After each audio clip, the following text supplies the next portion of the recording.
नमस्कार, मैं हूं पवन त्यागी। राहुल गांधी इन दिनों फिर एक बार यात्रा निकाल रहे हैं।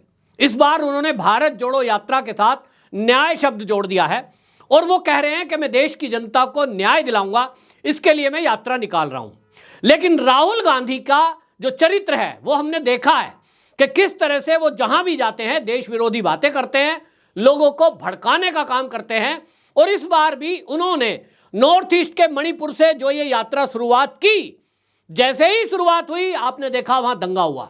इसके बाद यात्रा पहुंचती है आसाम में और आसाम में पहुंचकर उन्होंने जिस तरह का काम किया है, लग रहा है कि राहुल गांधी का एक सूत्री कार्यक्रम है कि भाजपा शासित राज्यों में किस तरह से मैं दंगा फसाद कराऊं ताकि उनके ऊपर लाठीचार्ज हो जाए। और वही नैरेटिव सेट करना चाहते हैं जो सीएए के टाइम पर, जो कृषि बिल थे उनके विरोध के टाइम पर ये सेट करना चाहते थे।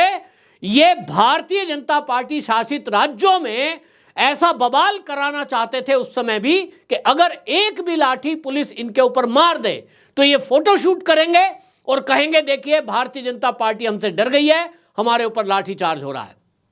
लेकिन असम में हेमंत बिस्वा शर्मा मुख्यमंत्री हैं, कांग्रेस से ही गए हुए हैं, जिसको मल्लिकार्जुन खड़गे ये कह रहे थे मेरी बिल्ली मुझे ही म्याऊं, माने वो उनको बिल्ली बता रहे थे। लेकिन इनको पता नहीं है कि भारतीय जनता पार्टी में बिल्लियां नहीं होती हैं, वहां शेर होते हैं। डेवलप हो गए हैं, वो संगत का असर था कि वो वहां म्याऊं म्याऊं करते थे। भारतीय जनता पार्टी में योग्यता और क्षमता के अनुसार खुलकर एक्शन लेने की आजादी होती है। तो हेमंत बिस्वा शर्मा ने आजादी ली है और उसके कारण आपको बता दूं कि असम में जो दंगा फसाद कराने का षड्यंत्र राहुल गांधी ने किया है, जो तय रूट था उससे हटकर ये शहर के अंदर हल्ला गुल्ला करना चाहते थे, ट्रैफिक जाम करना चाहते थे। यानी पूरी एक साजिश रची गई थी कि किसी तरह ऐसा माहौल पैदा करें कि हेमंत बिस्वा शर्मा इसको पकड़कर जेल में डाल दें, इनके कार्यकर्ताओं पर लाठीचार्ज कर दें। लेकिन इंटेलिजेंस को यह खबर थी कि राहुल गांधी का यह षड्यंत्र है और यह षड्यंत्र ऐसा नहीं है।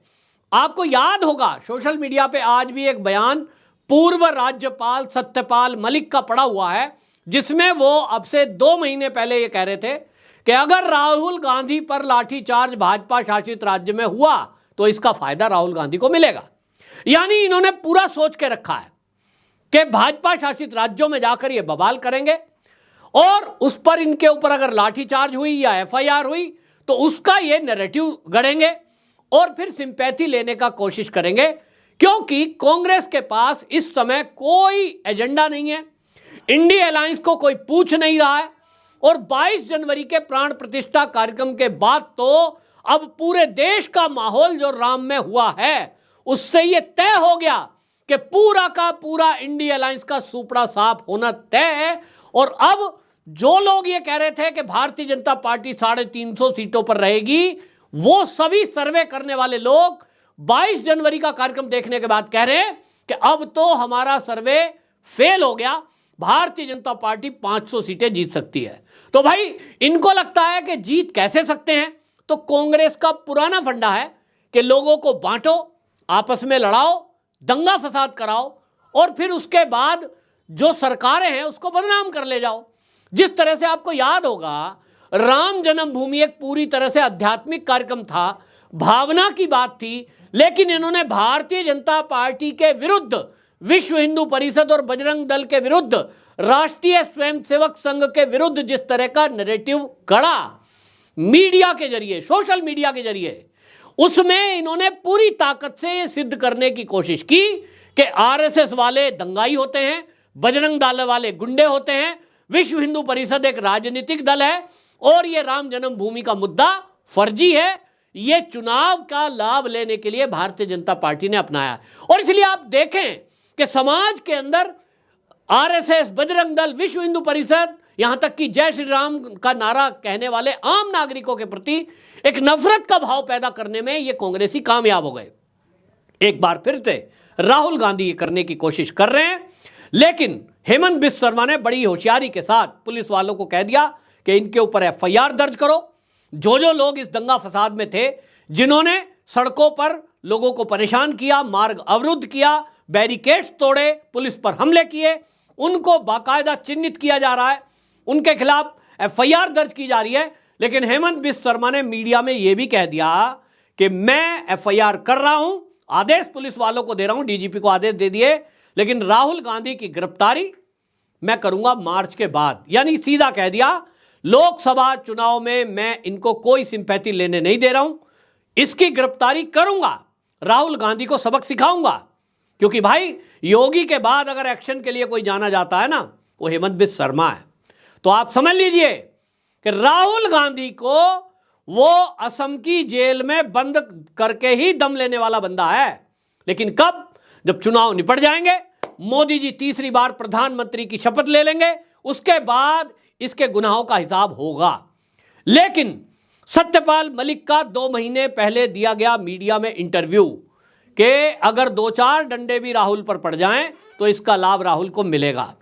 अब आपको बता दूं कि राहुल गांधी की मुसीबत कहां आने वाली है, और आपको मैं यह भी बताने जा रहा हूं कि असम में पुलिस ने लाठीचार्ज क्यों नहीं करी।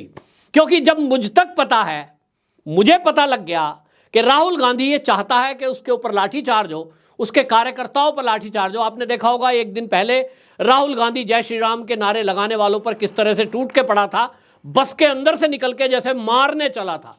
उसको ये कोशिश थी कि किसी तरह ये जो राम भक्त हैं ये मेरे ऊपर हमला कर दें ताकि मैं नैरेटिव चलाऊं। देखो भाई, भाजपा के लोगों ने, मतलब आप सोचिए, एक भारतीय जनता पार्टी का कार्यकर्ता भी नहीं था, वो आम पब्लिक थी और राम नाम का झंडा ले रहा था। पता नहीं अयोध्या, वो कोई भी भाई झंडा तो कहीं भी कोई भी ले सकता है, और वो झंडा लेकर गाड़ी के आगे ऐसे लहरा रहा था, बीजेपी का झंडा। उसको कह दिया बीजेपी के गुंडों ने गाड़ी पर किया हमला। जयराम रमेश उसको एक्सपोस्ट पर लिख रहे थे। भैया गाड़ी के आगे झंडा फहराना ये दंगा कब से हो गया?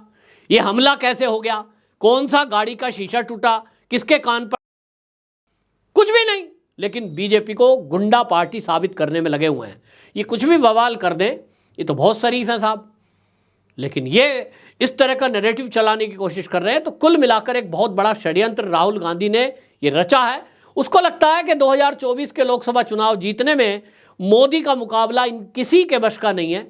अब देश राममय हो गया है, ऐसे में इनकी दाल गलनी नहीं है। तो इनके पास एक ही तरीका है कि देश का माहौल खराब करें, देश में जगह जगह दंगा फसाद कराएं और फिर भारतीय जनता पार्टी पर सवाल उठाएं।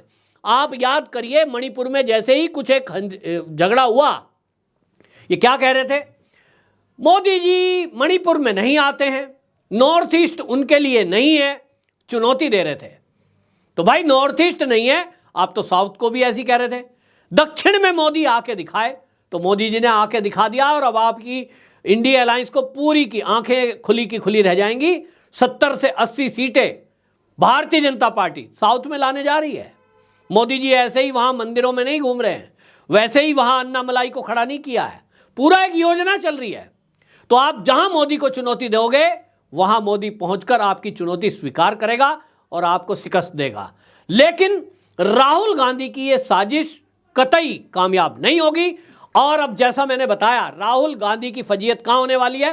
बिहार के बाद अब वो एंट्री करेंगे पश्चिम बंगाल में, और पश्चिम बंगाल में उनका मुकाबला होगा ममता दीदी से।